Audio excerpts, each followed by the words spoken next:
Today, I'm going to spend about 15 minutes talking about trust in Agentic AI. And in particular, I'm going to talk about your customers. So a bit of a different angle. I'm not going to give you too much technology here at all. I'm going to talk about how Agentic AI is ending up at your customers, how they're perceiving it, and talk about this construct of trust that we've been struggling with a lot of our clients.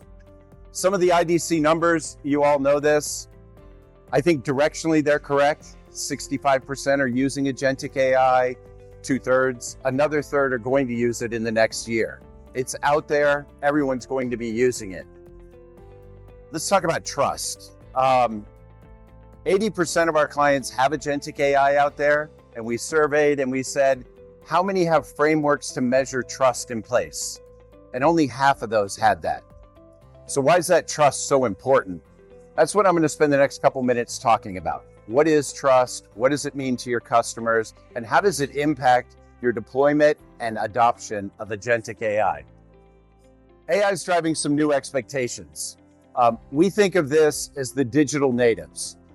We have a lot of clients that do work around the globe, in particular in consumer media and entertainment and in financial services, where this digital native is really starting to show up in their customer service channels. What is a digital native? I take it into my home to deduce what a digital native is. Anyone have a teenage daughter? Okay. Teenage daughters are digital natives. They grew up on an iPhone. They grew up on a laptop. Their expectations compared to my expectations in customer service are night and day. To that end, they have different expectations of the interaction, different expectations of the trust. But your big takeaway on this is there is a new breed of customer out there, not just what we used to deal with in the CX world. Now, as we think about them, we think about how do they adopt and how do your existing channels adopt. Adoption does not equal acceptance. So we do all these great agentic things, we put it in our CX channels, and we expect everybody's going to say, this is great, this is what we always wanted. We've automated the interaction. Not entirely true. Now, again, I'm speaking about CX channels, in particular your customer service engagements. When you deploy this AI, you think, okay, it's being used, it's adopted because I deflected 40% of my inquiries. Okay, that's adoption. But what do those 40% think about the interaction? Now this, we get CSAT scores and we get all these great metrics back, but it doesn't get to, do they trust it? And that's really kind of this theme here. How do you build trust as you deploy these Agentic AI agents? I want to talk about expectations for a moment, because this really gets to where I'm going to go with the next slide. The expectation starts with personalized. You've all heard this. We have a researcher in our labs that calls that know me well. Or I'm going to pick on my daughter again. As my teenage daughter would say, know what I want to watch next, know what mood I'm in, know where I am, and know exactly what I expect next. That's personalized. Effortless. I want you to think of retail clients, financial services. You know what you want it now. It needs to be frictionless and instant. Benchmarked. This one I could spend another day on, but benchmarked means as you roll out these agentic systems and you look at your CX, you're not fighting against your competitors anymore. I call this the iPhone problem. When I call American Express, my expectation of American Express is not measured against my expectation with my Visa. It's measured against the last application I had open on my phone or on my web or in-app messaging. We call this convergence. We want to know and measure against everybody. Think of customer experience as no longer an industry function. It is a global function. And I want you to think in your own experiences, when you go into any CX channel, and you run into Agentic AI, are you measuring it against a competitor or are you measuring against your last experience? That's the convergence. And so as you deploy Agentic AI systems, you have to think, I'm battling everybody now. And if you get that in your mindset up front, it allows you to design for and really create an experience that's the best in class. And then relatable. This is, we call it the creepy factor, the robotic factor. Is the AI experience relatable? Am I feeling like I'm talking to a human or a human equivalent? Or do I feel like I'm just being read back a script from the AI? The power of the AI is it should anticipate and customize, not just be a rote spitting back of the answers. So here's where I really wanted to get to give you an example of what I mean by all this. Designing an AI experience where trust is felt, not explained. The best way I can give you this is through one of our clients as an example. We rolled out Agentic AI, and we were doing all of these inquiries for this financial services firm with the AI.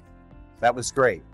In particular, I think everyone's had this experience. You know, when you get a pop-up on your phone, did you buy this much chocolate in this city on this day, and you have to approve it? These generate a lot of calls or messages. And it's usually, hey, I did do it, I didn't do it. But the majority of the time it's, I did do it, just push the charge through. We did some research on this. And there's a lot of frustration, and there were bad scores around this verification. But now I'm going to take you into a CX mindset here. We looked at it, and in the research, the thing we found was the people weren't upset about the inquiry. They were upset because they felt stupid. It popped up on their phone. They went to hit approve. They couldn't approve. Then they got frustrated. Then they called. When we were doing it all in the agentic systems, it was just saying, this is it, this is it, this is it, fine. We started to put a human back in there because we wanted to test something. And the human said, hey, I see you got that alert. You know what? I don't know about you, but that makes me feel stupid when I get those and I can't approve them fast enough. Instant connection and empathy. Now the trust piece. Once that connection was established, we went to, we do this to protect your money. This is something we put in place for you, to protect you. And this started to build that trust. Now, once we can do it with a human, of course, now we can start to look, how do we get that empathy and that trust of why we're doing it back into the agentic? So in this crowd, I'm not even going to bother to explain a HITL loop. We all know what that is. We've heard human in the lead, human in the loop. I just think of it as human in the center. Always keep that human component in there to build trust into your agentic AI. And so trust, and I hope I don't get this question, so I'm going to try and answer it now. How do you measure trust? This is a complicated question. We can measure customer satisfaction. We can measure throughput.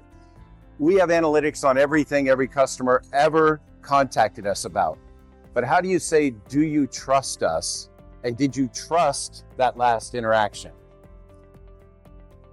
The best way we've come up with so far with global leading brands is an amalgamation of a lot of metrics. It actually looks like multivariate algebra to try and determine a trust quotient.